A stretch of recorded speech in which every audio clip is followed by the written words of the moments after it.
vamos a hablar hoy acerca de lo que se denominan los gases ideales, ¿no? Y las ecuaciones que se derivan para poder establecer el comportamiento de dicho gas. Hace mucho, mucho tiempo, en 1648, ya que estamos hablando del siglo XVII, el químico Jean-Baptiste van Helmont se inventó la palabra gas. Es decir, hasta esa época la palabra gas no existía. Y este químico, Jean-Baptiste Helmont, creó justamente esta expresión. Y la palabra gas lo que significa es caos, desorden. Esa palabra gas viene del latín, perdón, del griego caos, que significa desorden. O sea que gas significa desorden, ¿no? Y justamente porque lo que él trataba de significar eran las características de lo que ahora denominamos el gas carbónico, ¿no? De cómo se originaba el gas carbónico, de cómo se comportaba. Entonces, para él le parecía que esa sustancia era todo un caos, todo un desorden. Y de ahí, posteriormente, a todas las sustancias químicas que tenían el mismo estado físico, pues se denominaron gases, ¿no? Y se designó ya el estado gaseoso como otro estado de la materia. Entonces, eso viene desde aquí, desde 1648. De este término gas hay un concepto que se denomina el gas ideal, que es sobre el cual nos vamos a referir de aquí en adelante. Es un gas teórico, ¿listo? Compuesto de un conjunto de partículas puntuales con desplazamiento aleatorio que no interactúan entre sí.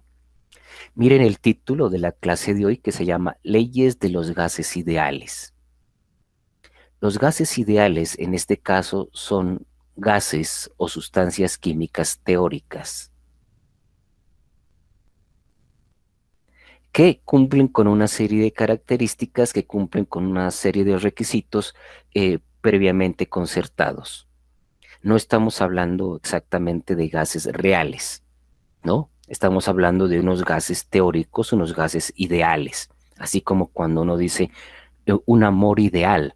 ¿Qué es ese amor teórico, ese amor que existe en tu cabeza? Es un amor ideal que cumple, que es todo lo que uno quisiera que sea. Es que tú eres mi pareja ideal. Claro, es todo lo que uno quisiera que su pareja fuese. Igualmente en química hay los gases ideales, unas sustancias en estado gaseoso que quisiéramos que se comportasen y que tuviesen esa serie de características. En condiciones normales, como la presión de una atmósfera y temperaturas de 0 °C hasta 30 grados centígrados, que son temperaturas normales, la mayoría de los gases se comporta como si fuera un gas ideal. Es decir, el oxígeno, el nitrógeno, el vapor de agua, el helio, el neón, dentro de esas condiciones se comportan como si fueran gases ideales. En otras palabras, en esas condiciones se puede aplicar las leyes de los gases ideales a los gases reales. Pero para temperaturas mayores o temperaturas muy bajas, al igual que las presiones muy altas, los gases ideales eh, ya no tienen ese comportamiento ideal y se comportan como gases reales y por lo tanto hay que aplicar unas correcciones a las ecuaciones. Para nosotros, en las condiciones que normalmente se encuentran los gases, es suficiente con aplicar las ecuaciones de los gases ideales. Es decir, en esas condiciones asumimos los gases reales como gases ideales y por lo tanto se van a comportar como uno quiere que se comporten y los gases reales tendrán un comportamiento ideal. Empíricamente, es decir, experimentalmente, se observa una serie de relaciones proporcionales entre la temperatura, la presión y el volumen que dan lugar a las leyes de las presiones ideales. Lo que se ha demostrado es que experimentalmente hay una relación entre la presión, entre el volumen y la temperatura, las cuales se pueden concluir y se pueden expresar a través de ecuaciones matemáticas. Esas ecuaciones matemáticas entre la presión, volumen, temperatura y cantidad de gas es lo que se denominan las leyes de los gases ideales. Entonces, por ejemplo, tenemos aquí la ley de Boyle, tenemos la ley de Charles, tenemos la ley de Gay-Lussac y tenemos una ley que relaciona las tres que se llama la ley combinada. Estas son, me falta otra ecuación que no está aquí, se llaman las leyes de los gases ideales. La primera, la ley de Boyle, es la que relaciona la presión y el volumen. La segunda, la ley de Charles, que relaciona el volumen y la temperatura. La tercera, que es la ley combinada, que relaciona las tres variables. Y una cuarta ley, que se llama la ley de Gay-Lussac, y que relaciona la presión y la temperatura. Estas son las leyes que vamos a estudiar, estas son las ecuaciones que vamos a deducir y estas son las ecuaciones que vamos a aplicar en la realización de ejercicios. Todas ellas tienen un componente experimental, todas ellas han surgido de la experimentación, es decir, de estudiar el comportamiento de los gases, de tomar mediciones y de esas mediciones es cuando surgen o se derivan estas ecuaciones. Entonces, las leyes de Boyle, Gay-Lussac, Charles y la ley combinada. Y me falta con la cual vamos a comenzar, que es la ecuación de estado. Pero para poder explicar ese comportamiento de los gases, es necesario establecer cuál es el comportamiento ideal. ¿Qué es lo que contiene un gas? ¿Cómo es que se debe comportar un gas para que sea ideal y se comporte como nosotros queremos? Esos comportamientos ideales se explican mediante una teoría cinética molecular. Esta expresión es simplemente un conjunto de postulados y expresiones matemáticas que rigen el comportamiento de las sustancias que están formadas por átomos o por moléculas. Cuando se refiere a cinética, esto hace referencia al movimiento. Y cuando se refiere a molecular, tanto se refiere a moléculas como también a átomos, es decir, a los componentes fundamentales de la materia. Y cuando se refiere a teoría, significa un campo de conocimientos perfectamente estructurado que permite una explicación de algo. La teoría cinética molecular es un conjunto de conocimientos organizado, sistematizado y comprobado que permite explicar el movimiento de las moléculas y también de las partículas que conforman la materia. Esta teoría fue desarrollada por el alemán Ludwig Boltzmann y también por el inglés Clerk Maxwell. Nos indican cuáles son las propiedades de un gas ideal a nivel molecular, o lo que les decía, cómo debe comportarse un gas en estas condiciones. Esto es lo que se trata la teoría molecular.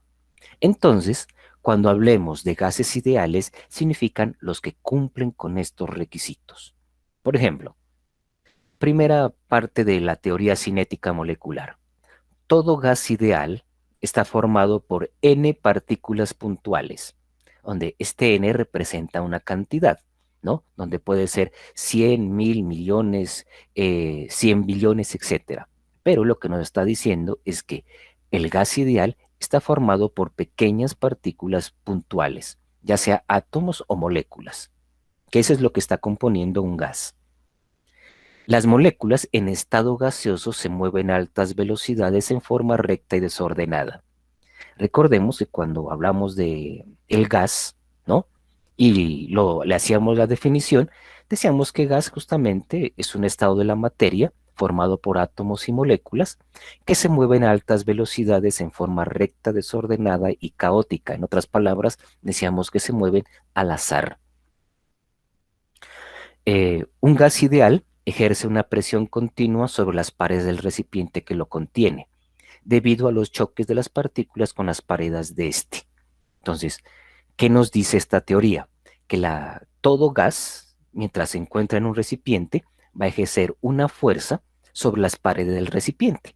Esa fuerza es lo que se denomina la presión. Una característica de un gas ideal es que siempre las moléculas van a colisionar entre ellas y van a colisionar contra las paredes del recipiente. Pero estos choques entre las moléculas dice que son perfectamente elásticos donde no hay pérdida de energía cinética. Es decir, esta es una suposición, listo, para simplificar los cálculos. Pues si asumimos las moléculas o las partículas que conforman un gas como si fuesen bolas de billar, en cada golpe estarían perdiendo energía y por lo tanto la energía del sistema en últimas terminaría siendo cero, fruto de los choques y fruto de las colisiones entre las moléculas. Entonces vamos a suponer, y esta es una suposición, en que los golpes son perfectamente elásticos y que en cada golpe o en cada choque o en cada colisión no hay pérdida de energía cinética, ¿no? Esto es entonces una suposición que facilita los cálculos. En la realidad, los gases reales en condiciones de bajas presiones y de bajas temperaturas se puede asumir este postulado como verdadero. Para los gases ideales no se tienen en cuenta las interacciones de atracción y repulsión molecular. Sabemos que las partículas que conforman un gas, las moléculas que conforman un gas, cuando chocan o cuando interaccionan las unas con las otras, estas moléculas necesariamente tienen una carga eléctrica, sea positiva o sea negativa, y que esas interacciones pueden hacer que las partículas se sientan atraídas o por el contrario se sientan rechazadas. Entonces, para facilitar nuevamente los cálculos, vamos a suponer que no hay ese tipo de interacciones de atracción o repulsión molecular. Cuando uno quiere hacer ya los cálculos mucho más estrictos, entonces se tienen que tener en cuenta de qué gas estamos hablando, cuál es la polaridad de las moléculas y si entre ellas hay una atracción, poder calcularla e introducirla en la fórmula. Pero para nosotros, los gases ideales, vamos a suponer que no hay esas fuerzas de atracción y repulsión molecular. En otras palabras, vamos a despreciar esas fuerzas que interactúan entre ellas, aunque en realidad los gases reales sí los hay, ¿no? Tienen un nombre, se llaman fuerzas de Van der Waals y se las puede medir, se las puede calcular y se las introduce en otras ecuaciones mucho más complejas. Otra propiedad a tener en cuenta de los gases ideales. La energía cinética media de la traslación de una molécula es directamente proporcional a la temperatura absoluta del gas.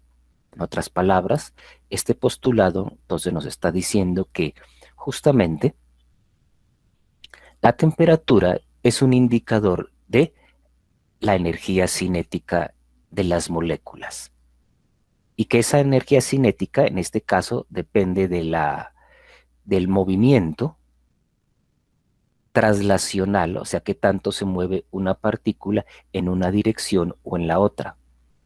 Y que ese promedio del movimiento traslacional o energía cinética traslacional corresponde a la temperatura absoluta del gas. Entonces aquí nos da una relación de cómo se considera la temperatura. En esta otra parte, en el segundo postulado, en el tercer postulado, cómo se considera la presión, ¿sí? Y nos dicen la primera, nos habla de la cantidad de gas y de cómo está conformado. El primero hace referencia a una propiedad, la cantidad de gas y cómo está conformado. La segunda nos habla de otra propiedad, de la energía cinética. La tercera, de la presión. La cuarta, en este caso, y la quinta, acerca de las interacciones entre las moléculas. Y la última hace referencia a la temperatura. Entonces, cuando esto surge, nos da este modelo que les estoy compartiendo aquí. Este sería el modelo de lo que podría ser considerado un gas. Entonces, esta imagen que está aquí nos indicaría que representa al estado gaseoso. ¿Por qué?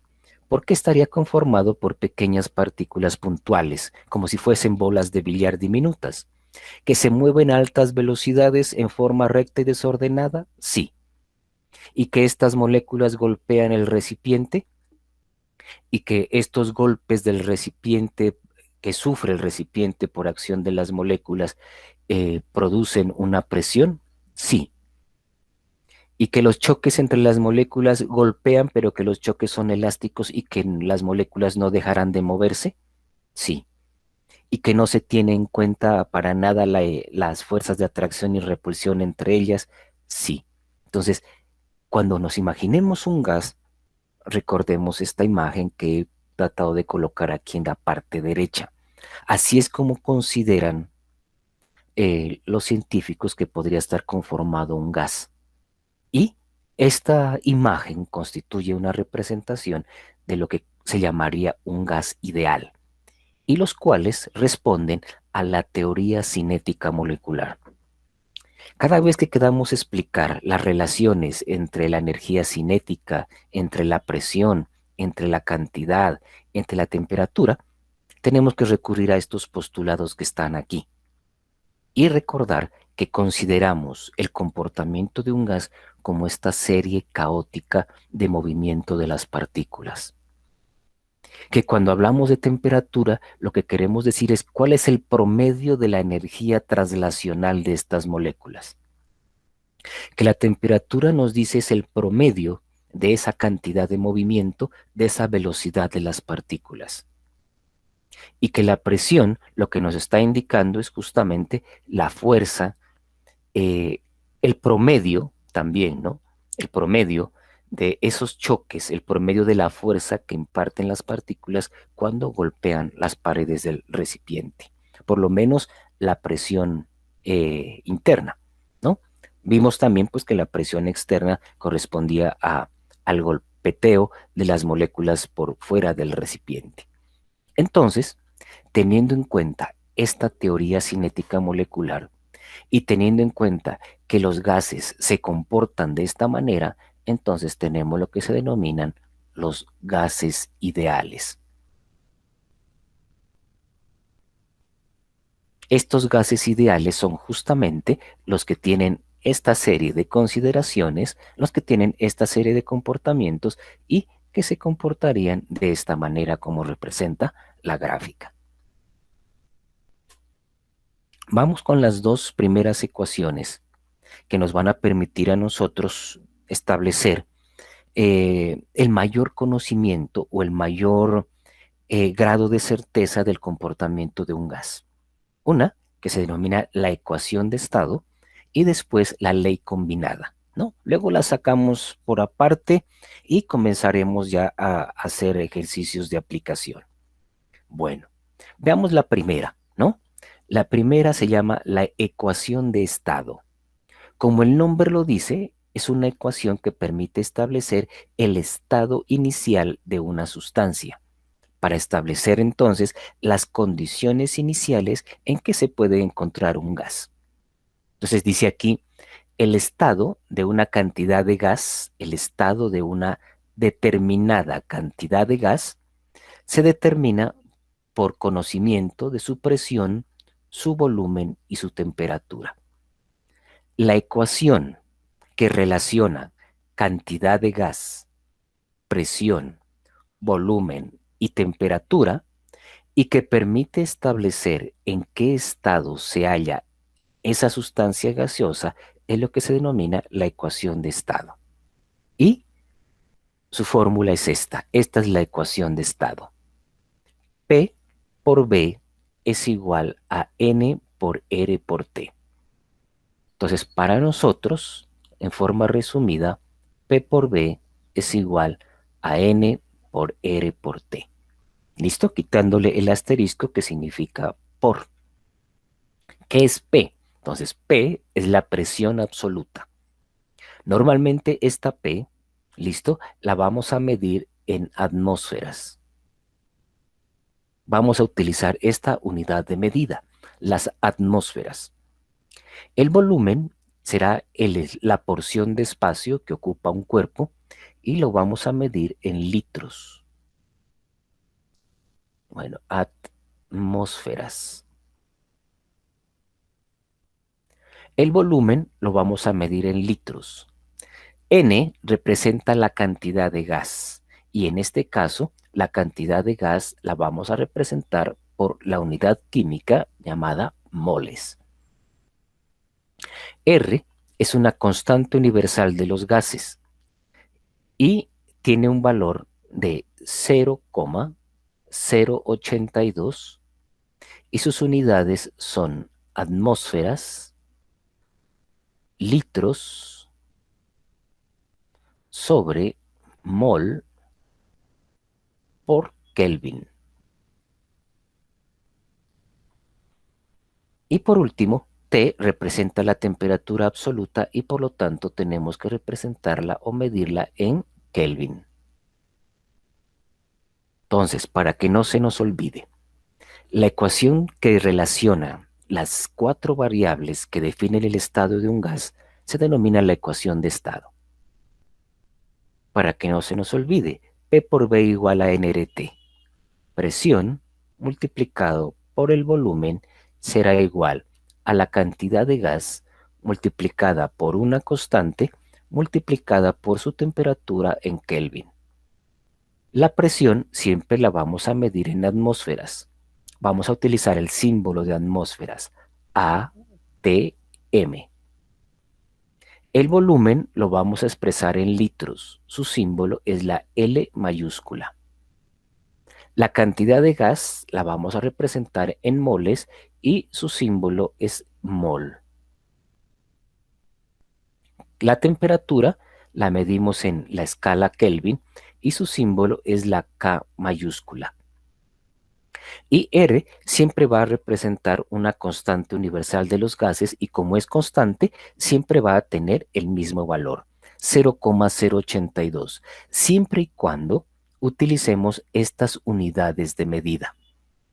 Si cambiamos las atmósferas por otras unidades de presión, este valor va a cambiar. Si en vez de litros cambiamos a metros cúbicos, este número cambia. Si en vez de Kelvin utilizamos Fahrenheit, entonces esta unidad cambia. Pero, como vamos a utilizar atmósferas, litro, mol y Kelvin, entonces, para que no se nos olvide, el valor de la constante es 0,082. ¿De dónde sale este número de esta constante?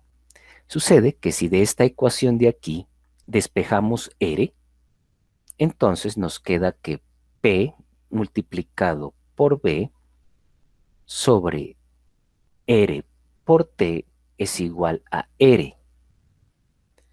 Si reemplazamos los valores por condiciones normales o estándar, por ejemplo, si la presión es de 1 atmósfera, el volumen que ocupa un gas en condiciones normales es una constante, 22,4 litros aproximadamente. Este es N. N, 1 mol. Y temperatura, que sería 0 grados Celsius o 273 Kelvin. Entonces el resultado es este valor que está aquí. Entonces, ¿de dónde sale la constante? De reemplazar los valores y asumir los valores de las demás variables como condiciones normales o condiciones estándar. Entonces coloquemos aquí condiciones estándar. Las condiciones estándar, también llamadas condiciones normales para un gas,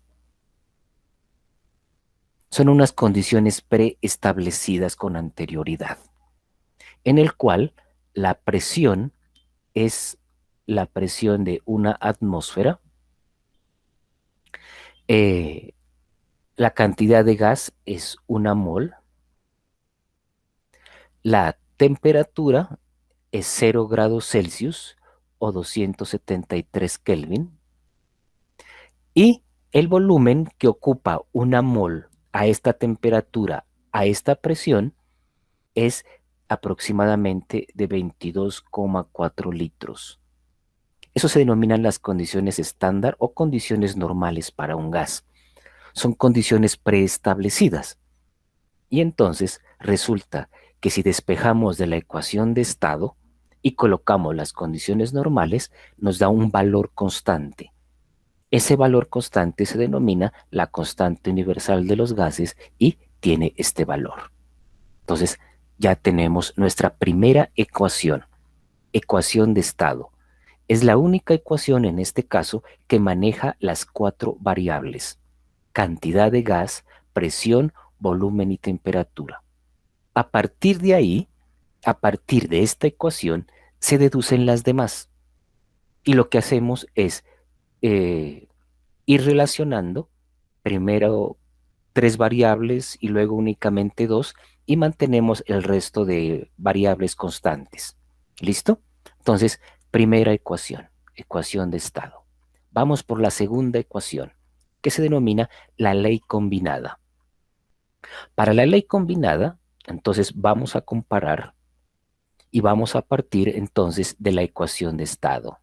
P por B igual a nRT, de donde vamos a despejar R, tal como lo hicimos aquí.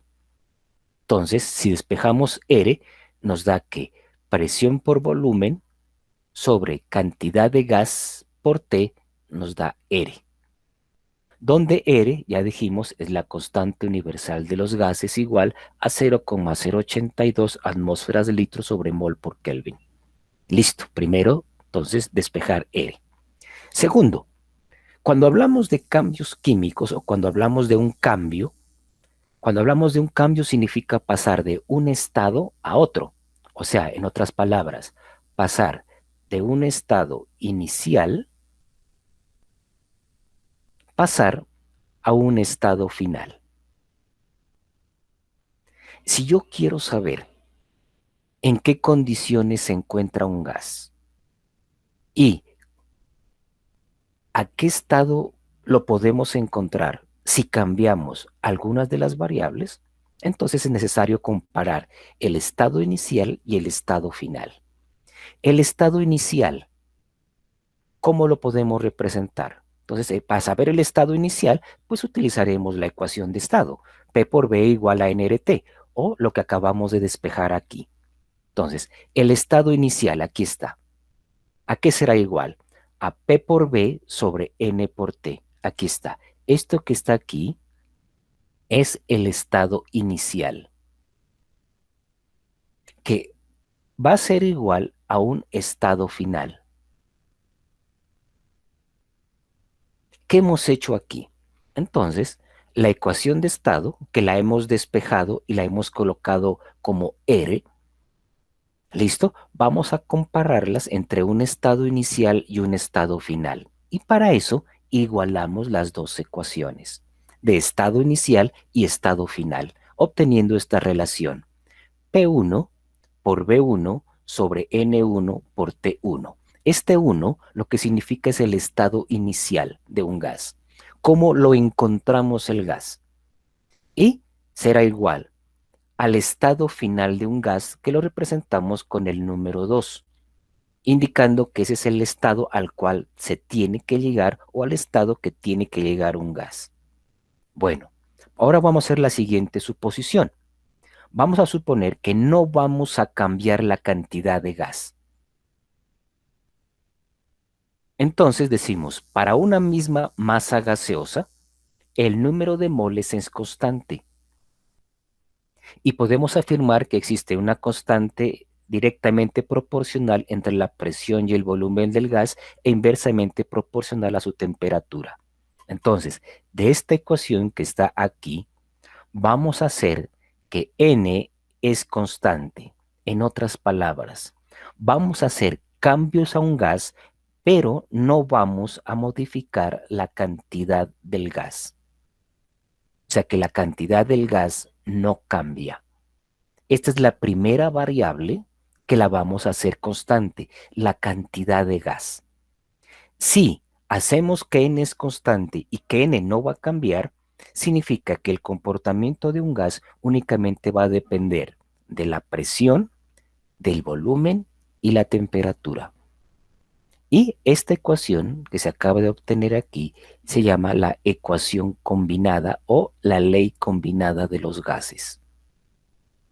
Esta ley combinada de los gases nos dice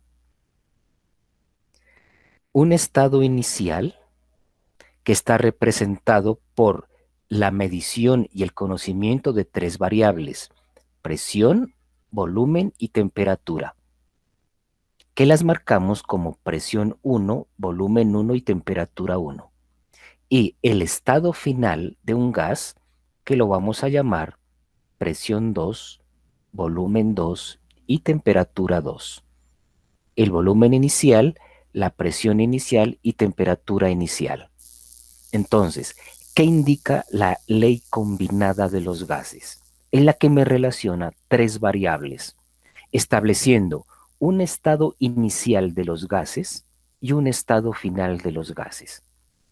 En esta ecuación se puede ver matemáticamente, ¿no?, que la relación, que hay una relación matemática, ¿no? Dice proporcional a la presión y al volumen e inversamente proporcional a su temperatura. Por eso la temperatura está en el denominador. Esta ecuación nos va a permitir conocer el comportamiento de un gas conociendo las tres variables: la presión, el volumen y la temperatura. Miren que en la primera ecuación teníamos cuatro variables, pero nos permitía conocer el estado de un gas, el estado inicial únicamente. En la ley combinada ya quitamos una de las variables, que es la cantidad de gas. Pero podemos establecer entonces un estado inicial y después conocer el estado final de un gas cuando se modifica cualquiera de estas variables que están aquí. En algunos libros, y obviamente también en muchas páginas web, este 1 lo sustituyen por I. Y entonces pueden encontrar también entonces que tienen presión inicial multiplicado por volumen inicial sobre temperatura inicial será igual a presión final por volumen final sobre temperatura final. Cualquiera de estas dos ecuaciones, ¿no? Para que si la encuentran en un texto, pueden decir, esta es la ecuación combinada y esta que está acá también. Segunda ecuación, entonces, vamos a subrayarla. Aquí está. Segunda ecuación, la ley combinada. Ahora vamos a unas que se derivan de aquí. Ahora vamos a hacer, por ejemplo, mantener la temperatura constante. Luego vamos a hacer la presión constante y luego el volumen constante. Todo parte de la ecuación de estado, se pasa por la ley combinada y ahora vamos entonces a otra de las ecuaciones que me van a definir entonces el comportamiento de un gas solo manteniendo dos variables y teniendo otra como constante. Luego las resumimos, ¿no? Y hacemos los ejercicios. La ley de Boyle. Esta es otra ecuación, esta es la otra ley de los gases ideales. Y esta ley es la que me relaciona la presión y el volumen. A ver, veamos. Dice Robert Boyle, llamado el químico escéptico, ¿no? Uno de los primeros químicos, alrededor de, miren aquí dice, en 1662. El hombre estudió, entre todo lo que estudió, ¿no? Estudió el comportamiento de los gases de forma experimental y encontró la relación matemática entre la presión y el volumen. Entonces, Boyle establece o descubre la relación matemática entre la presión y el volumen de los gases. Eso significa que mantiene la temperatura constante. O sea, en la ley de Boyle, ¿qué relaciona? Relaciona la presión y relaciona el volumen, siempre y cuando la temperatura no cambie. O sea, que la temperatura permanezca constante. ¿Qué descubre Boyle? Dice que El volumen de una masa dada de gas varía, aquí está la clave, esto es todo, varía en forma inversamente proporcional a la presión. Dice aquí, el volumen de cierta cantidad de gas varía en forma inversamente proporcional a la presión cuando la temperatura se mantiene en un valor fijo. Y eso es lo más importante. Aquí está la clave. Inversamente proporcional. Aquí lo voy a marcar enmarcada con asterisco con rojo subrayada, porque eso es toda la ley, que funciona inversamente proporcional. Boyle escribe que el producto, o sea, multiplicar la presión por el volumen, siempre me va a dar un valor que es constante. De tal manera que si la presión aumenta, el otro disminuye y el producto de los dos se mantiene constante. La magnitud de la constante K es función de la cantidad química de gas y de la temperatura. Claro, sucede es que la cantidad permanece constante y la temperatura también, ¿no? Recordemos que para establecer el comportamiento de un gas necesitamos 4 variables, pero en este caso la cantidad de gas no cambia ni la temperatura tampoco. Si esto no cambia, entonces decimos que la presión y el volumen son inversamente proporcionales. ¿Eso qué quiere decir? Y esto resume todo, que si se duplica la presión sobre una masa dada de gas, su volumen se reduce a la mitad. Si el volumen de una masa de gas se triplica, la presión se reduce en 1/3. A ver cómo es eso. Eso es lo que significa inversamente proporcional. Inversamente proporcional, ¿qué significa? Que si la una aumenta, la otra disminuye en igual proporción, ¿no? Ahora le hacemos un espacio a eso. Matemáticamente, ¿cómo vamos a encontrar esta fórmula? La ecuación es la que está definida aquí. Entonces dice, esta ecuación se escribe de esta manera. La presión inicial multiplicado por el volumen inicial es igual a la presión final por el volumen final. Esto es lo que me dice esta ecuación que está aquí. O si la quiero presentar de otra manera, también puedo decir volumen inicial sobre volumen final será igual a presión final sobre la presión inicial, que es la fórmula como normalmente se encuentra esta ecuación. Puedo encontrarla así, en forma de un producto, o también en forma de un cociente. Cualquiera de las dos es correcta. Aquí lo que me dice es la relación de los volúmenes. Coloquemos aquí. Esta ecuación me dice la relación de los volúmenes de un gas es inversamente proporcional a la relación de las presiones.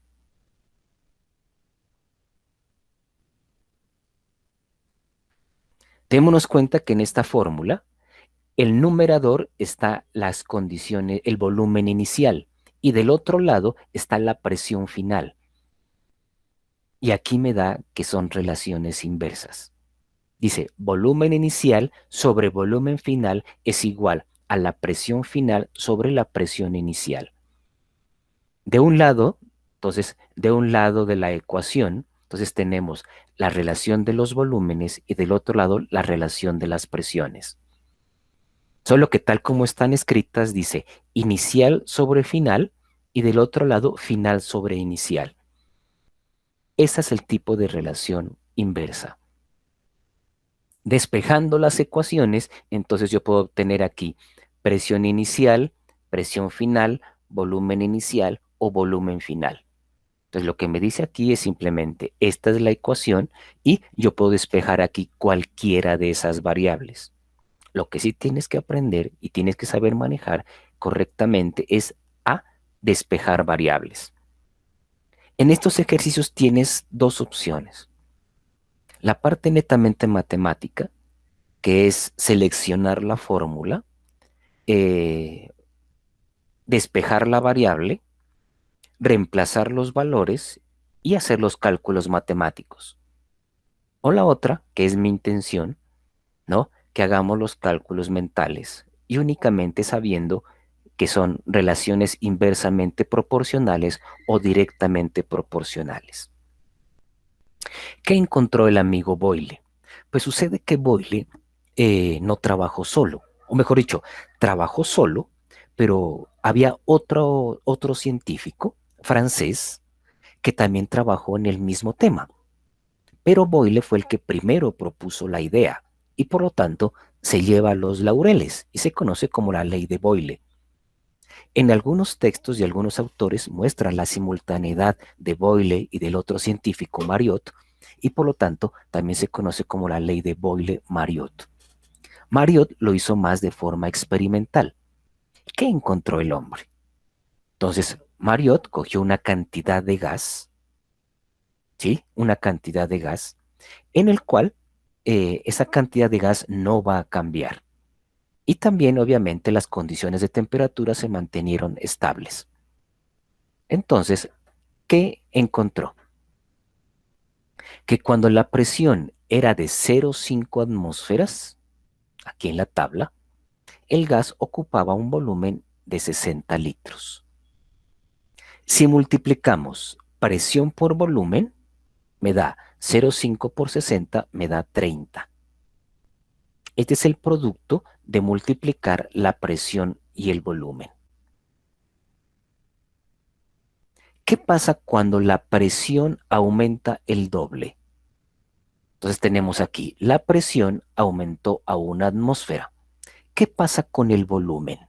Pues sucede que el volumen disminuyó a la mitad. Entonces, aquí tenemos que para una presión inicial de 0,5, obtuvo una presión, voy a colocar aquí, una presión final 1. Si aumentamos la presión al doble, o sea, a 2P, ¿qué pasó con el volumen? ¿Qué pasó con el volumen final? El volumen final se redujo a la mitad, o sea que obtuviste un medio de B. Y si multiplicamos la presión final por el volumen final, obtenemos que esa variable o que ese producto no ha cambiado. Recordemos lo que dijo Boyle, la presión por el volumen permanece constante. La presión por el volumen 0,5 por 60 es igual a 30. Si la presión aumenta al doble, el volumen se redujo a la mitad y el producto de los dos sigue siendo el mismo. ¿Qué pasa entonces si aumentamos la presión 1,5 veces más? Aumentamos la presión 2,5. 2,5 veces la presión. Pues el volumen tiene que reducirse también 2,5. O sea que el volumen será 1 sobre 2,5. Esa va a ser lo que se va a reducir. Y miren que el producto de la presión por el volumen sigue siendo constante. ¿Qué pasa cuando la presión aumenta 4 veces? 4P. Pues el volumen tiene que reducirse 4 veces. O sea, en otras palabras, un cuarto de B. ¿Cómo así un cuarto de B? Sí, la cuarta parte de 60. Recuerden que el volumen inicial es 60.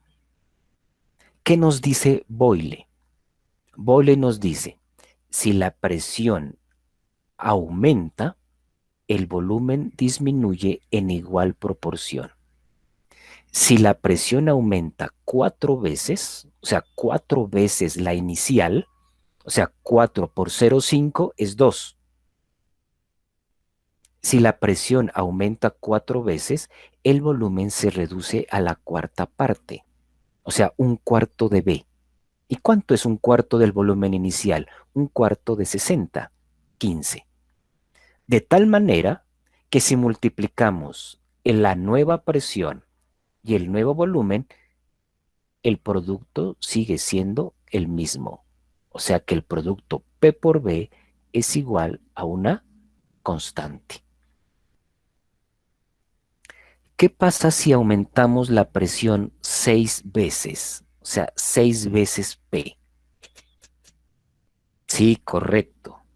El volumen se va a reducir la sexta parte. O sea que el nuevo volumen será un sexto del volumen inicial. ¿Y cuánto es un sexto del volumen inicial? La sexta parte de 60, 10. ¿Y se cumple la ley de Boyle que la presión por el volumen permanece constante? 3 por 10, 30.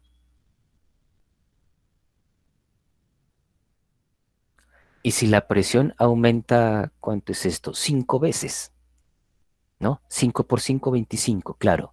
Si la presión aumenta 5 veces P, el volumen se va a reducir a un quinto del volumen inicial. ¿Y cuánto es la quinta parte de 60? 12. Y se cumple que P por B es igual constante, 12, 2,5 por 12 igual a 30. ¿Qué nos dice esta tabla que está acá?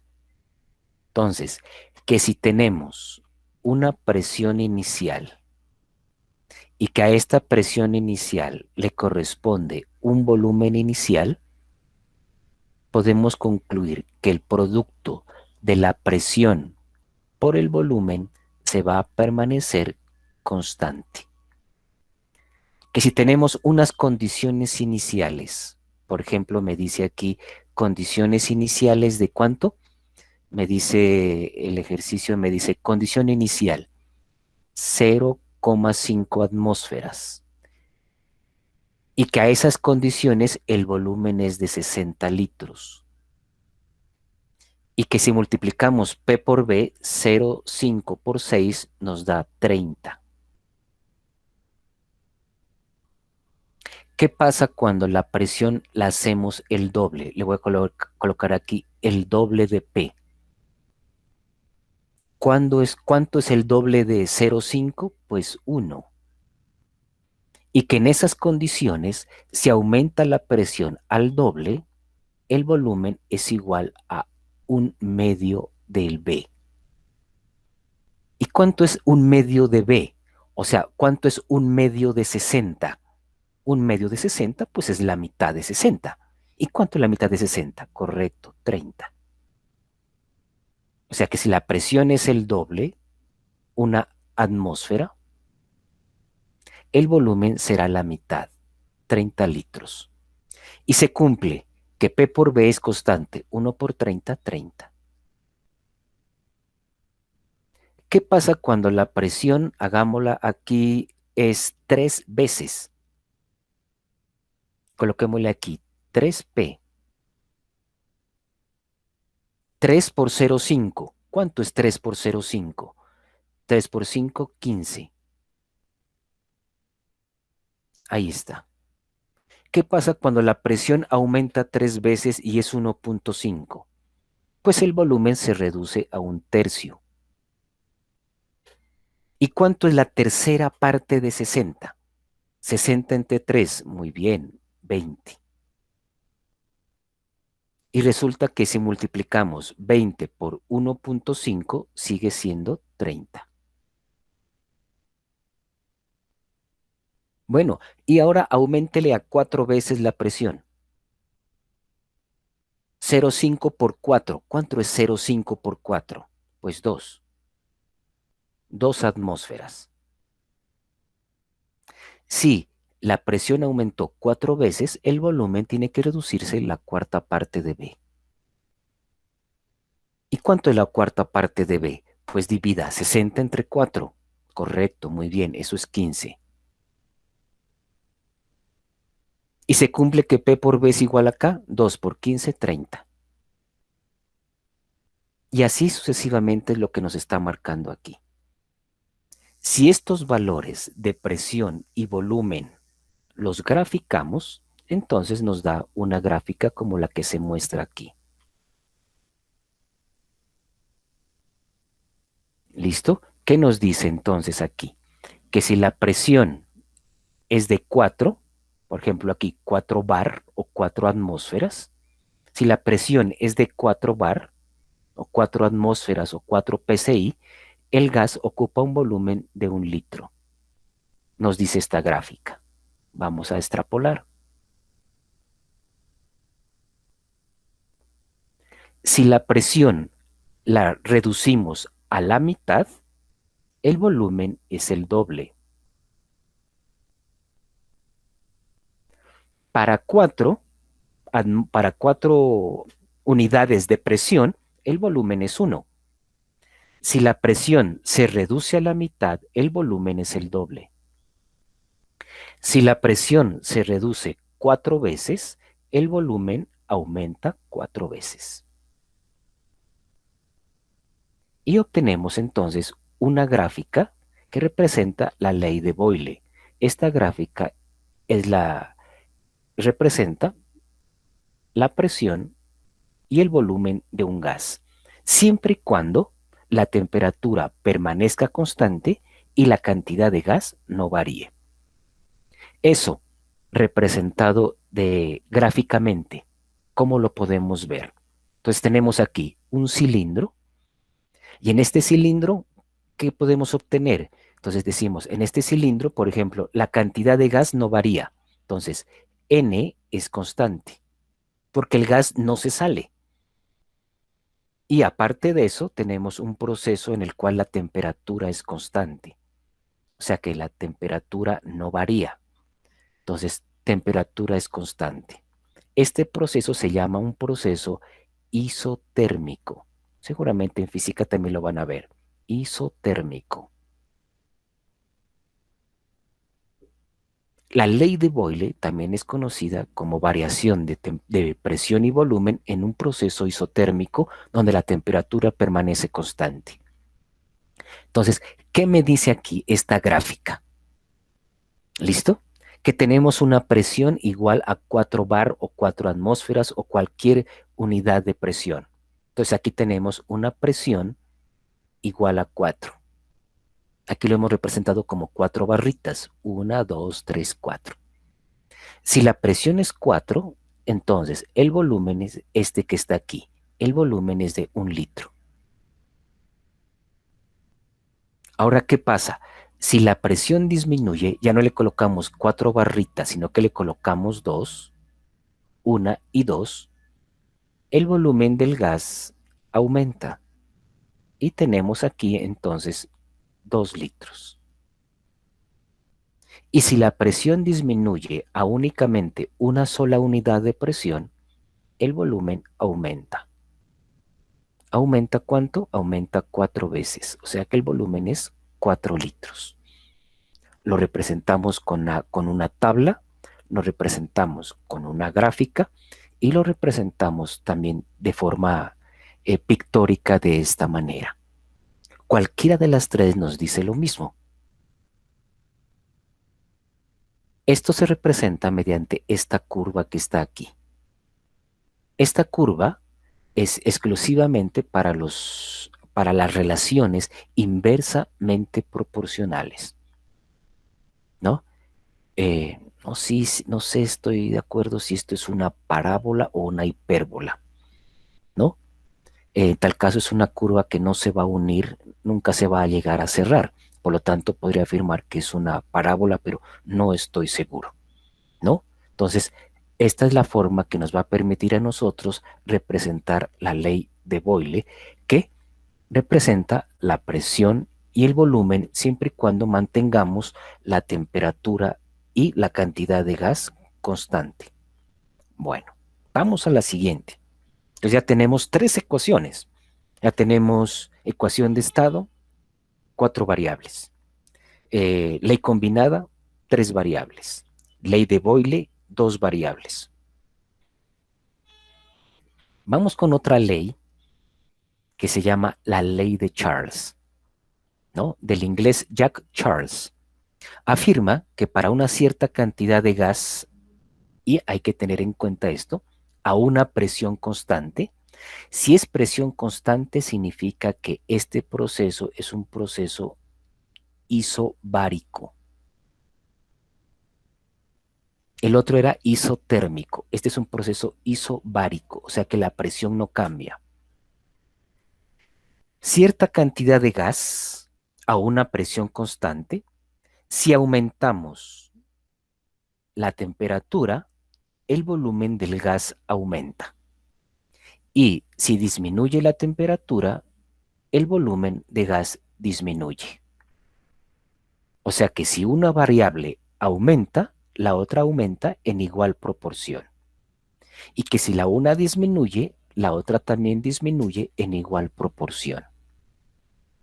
O sea que si tenemos que si la temperatura aumenta el doble, o sea 2T, el volumen aumenta el doble, 2B. Que si la temperatura aumenta a 4T, el volumen aumenta a 4B. Igualmente, si el volumen disminuye a la mitad, correcto, la temperatura disminuye a la mitad.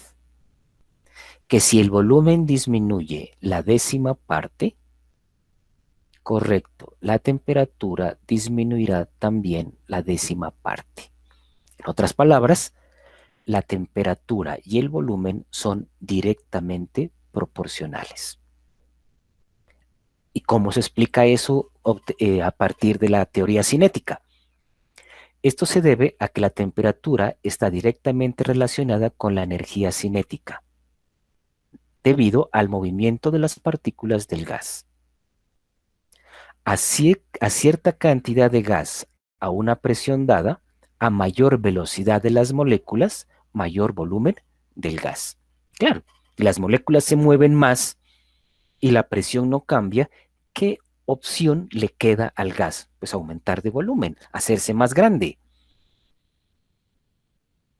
Si el número de colisiones y la fuerza de las colisiones de las partículas se mantiene constante y la cantidad de gas tampoco cambia, ¿qué opción le queda? Pues la opción que le queda en este caso es justamente aumentar el volumen de un gas, o sea, expandirse. Eso tiene que ver mucho con el comportamiento de los motores, ¿no? Y lo que sucede dentro de un cilindro de un motor.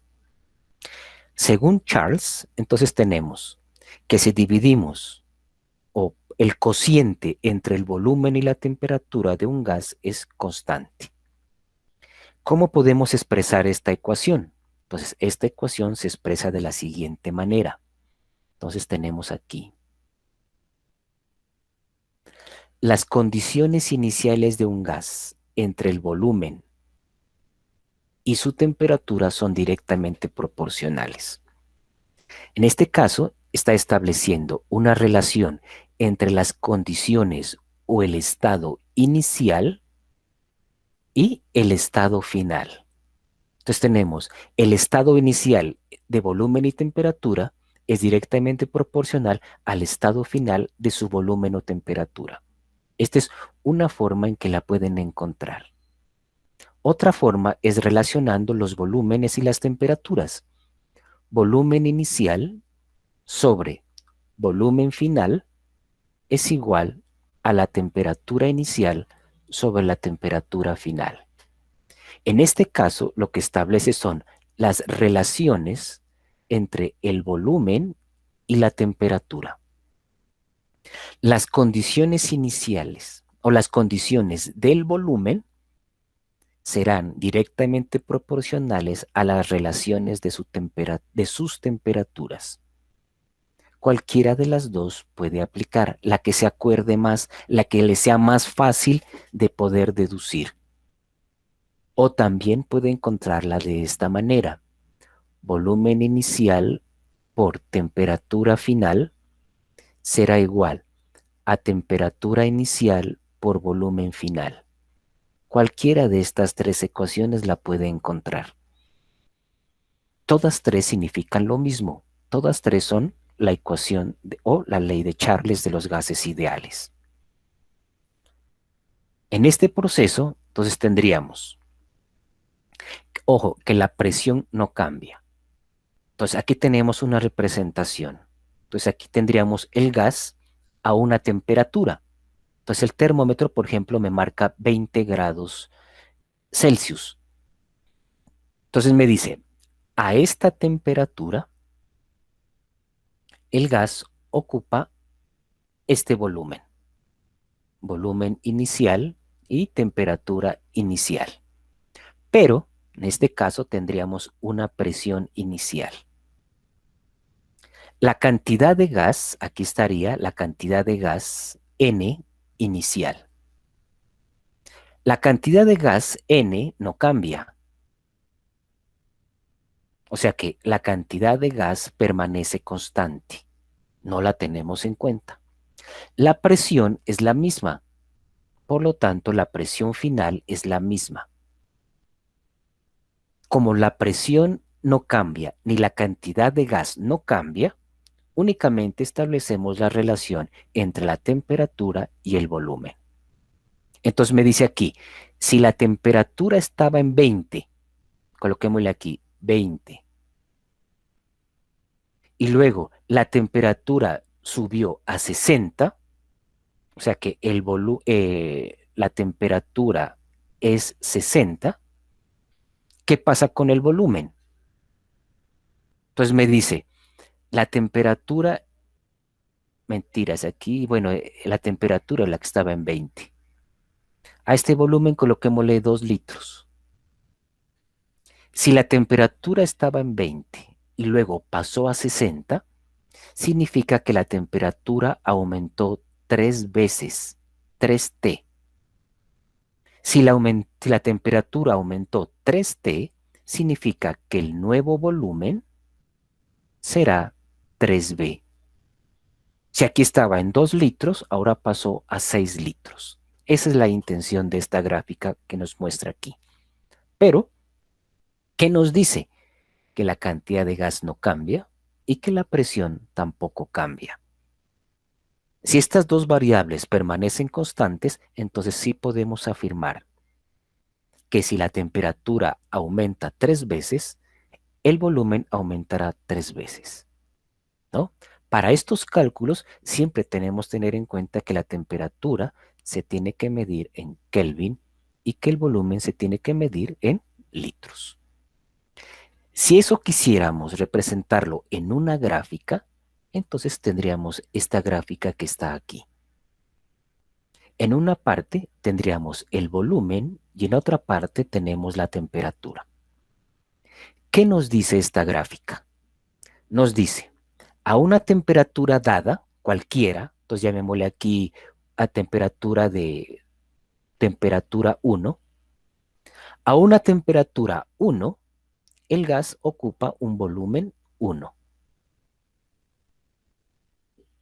En este caso nos dice que para una temperatura 1, el volumen es de 0,25 y lo marca aquí. Listo. ¿Qué pasa entonces cuando la temperatura aumenta el doble? Por eso hemos colocado aquí 2 mecheros. ¿Qué pasa cuando la temperatura es 2T? Si la temperatura es 2T, el volumen será 2B. Si estaba en 0,25, el doble de 0,25 es 0,5 y por lo tanto se cumple que para 2T el resultado es 2B. ¿Qué pasa entonces cuando la temperatura aumenta a 3T? 3 veces la temperatura. Pues el volumen será 3 veces B. ¿Y cuánto es 3 por 0,25? Pues 0,75 y lo marcamos en la línea aquí. ¿Y qué pasa cuando la temperatura aumenta a 4 veces T? Correcto, el volumen es 4 veces B. ¿Y cuánto es 4 veces 0,25? 1. y marcamos este punto. Si graficamos, nos da una línea recta marcada en verde como está aquí. Esta es una representación de la ley de Charles, de la relación entre la temperatura y el volumen, pero siempre y cuando la presión permanezca constante y la cantidad de gas tampoco la cambies, porque lo contrario ya no se representa de esta manera. Las relaciones directamente proporcionales, al ser graficadas, el resultado es una recta como la que vemos aquí. En las relaciones inversamente proporcionales tenemos el otro tipo de la parábola o la hipérbola que les decía. Cuando la relación es directa, vemos esta gráfica que vemos aquí. Bueno, y la última se llama la ley de Gay-Lussac, que está por los mismos tiempos, ¿no? Es decir, esto es terminando comienzos de 1800. Boyle es de finales de 1600, Charles más o menos al finalizar y comienzo el siglo siguiente, y Lussac también es de finalizar el siglo XVIII. Gay-Lussac establece que la presión de un volumen fijo de gas es directamente proporcional a su temperatura. A ver. Dice que la presión de un volumen fijo de gas, o sea que el volumen es constante. Los procesos en los cuales el volumen es constante se llaman procesos isócoros. Si la temperatura es constante, isotérmico. Si la presión es constante, isobárico. Y si el volumen es constante, es isocórico. ¿Qué relaciona la ley de Gay-Lussac? Relaciona la presión y la temperatura, siempre y cuando el volumen sea constante. Y obviamente también la cantidad de gas no cambie. ¿Qué establece aquí entonces? Establece que la presión de un gas es directamente proporcional a su temperatura. Si el volumen de una cierta cantidad de gas ideal a una presión moderada se mantiene constante, el cociente entre la presión y la temperatura permanece también constante. Entonces, aquí en esta expresión hay que tener en cuenta lo siguiente. Dice, si el volumen de una cierta cantidad de gas se mantiene constante, o sea que el volumen es constante y la cantidad de gas es constante, lo que hemos dicho aquí, pero a una presión moderada, la presión y temperatura, el cociente entre la presión y temperatura es constante. Sucede que la presión moderada significa que esta ley se cumple siempre y cuando se hable de condiciones estándar, es decir, a no muy elevadas presiones ni muy bajas presiones. Cuando la presión es moderada, hablo de condiciones estándar, entonces se cumple la ley de Gay-Lussac, en el cual la presión y temperatura son directamente proporcionales o que el cociente entre las dos permanece constante. Entonces, siempre hay que tener en cuenta cuáles son los límites de las leyes. En este caso es una ley que dice, siempre y cuando estas variables permanezcan constantes y la presión sea estándar o sea moderada, se cumple esta ley. De lo contrario, los gases dejan su comportamiento ideal y tienen otro comportamiento que se va por otros lados, es decir, ya no se cumple exactamente. ¿Cómo se puede explicar esto a la luz de la teoría cinética molecular? Para una cierta cantidad de gas, al aumentar la temperatura, las moléculas de gas se mueven más rápidamente y por lo tanto aumenta el número de choques contra las paredes por unidad de tiempo. Es decir, aumenta la presión, ya que el recipiente es de paredes fijas y su volumen no puede cambiar. Claro, si aumentamos la temperatura, pues ¿qué va a pasar? Pues las moléculas se mueven más y al moverse más, pues aumenta la frecuencia de los choques contra las paredes. Es decir, las moléculas se golpean más contra el recipiente y por lo tanto aumenta también la presión. Esa es la explicación que se da a la luz de la teoría cinética molecular. ¿Qué nos dice esta gráfica que está aquí? ¿No? Entonces nos dicen, tengo un gas, una cierta cantidad de gas, ¿listo? Cierta cantidad de gas en un cilindro con una presión. O sea que a esta temperatura, a una temperatura inicial, a una temperatura 1, las moléculas se golpean contra las paredes del recipiente con una fuerza determinada. Esa fuerza le va a corresponder una presión 1. Aquí está la presión 1 indicado como una sola fuerza. ¿Qué pasa cuando aumentamos la temperatura a 2T? Pues la presión es 2P. Y si la temperatura es de 3T, pues la presión es de 3P. Y si la temperatura es de 4T, pues la presión es de 4 veces P. Si a una temperatura 1 la presión es de 1 atmósfera, si la temperatura se duplica, la presión es de 2 atmósferas. Y si la temperatura se triplica, es 3 atmósferas. Y si la temperatura es 4 veces, será de 4 atmósferas. O sea, aquí tengo una pesa, 2 pesas, 3 pesas, 4 pesas, y acá tengo un mechero, 2 mecheros, 3 mecheros, 4 mecheros. Hay un mechero, una pesa, 2 mecheros, 2 pesas, 3 mecheros, 3 pesas, 4 mecheros, 4 pesas. Y así sucesivamente. Si graficamos eso, se tendría una expresión, también una línea recta, donde podemos mirar en uno de los ejes la presión, en otro de los ejes la temperatura, en este caso en grados Celsius. Si graficamos esto, entonces nos damos cuenta que el resultado, claro, aquí se me fue un poquito torcida, ¿no? Y nos damos cuenta que el resultado también es una línea recta, al igual que la ley de Charles. Cuando las relaciones son directas y graficamos los resultados, obtenemos líneas rectas, tal como lo representa esta otra gráfica. La ecuación matemática que nos va a permitir hacer los cálculos está definida por esta ecuación. En este caso tenemos el estado inicial, representado por la presión y la temperatura, es igual a un estado final. En este caso tendríamos la relación de la presión y temperatura inicial es igual a la relación de la presión y temperatura final.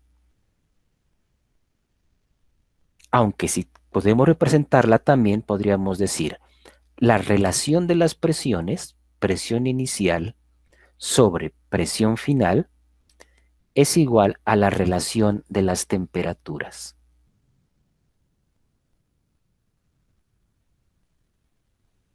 Miren que en los numeradores están las condiciones iniciales y en la denominador las condiciones finales. Esta sería otra forma de poder encontrar la ley de Gay-Lussac. Se ha estableciendo las relaciones de presión y temperatura como estado inicial y presión y temperatura finales, o las relaciones de las presiones, ¿no? En este caso tendríamos la relación de las presiones iniciales con la relación de las temperaturas finales. O inclusive, pues también puede encontrar como presión inicial por temperatura final es igual a temperatura inicial por presión final. Cualquiera de las tres. Particularmente, generalmente yo manejo esta que está aquí porque me indica las relaciones entre presión y temperatura. Esta es una relación entre el estado inicial y el estado final. Particularmente manejo más esta segunda que está aquí. Y a partir de ahí, yo realizo el despeje y todos los cálculos.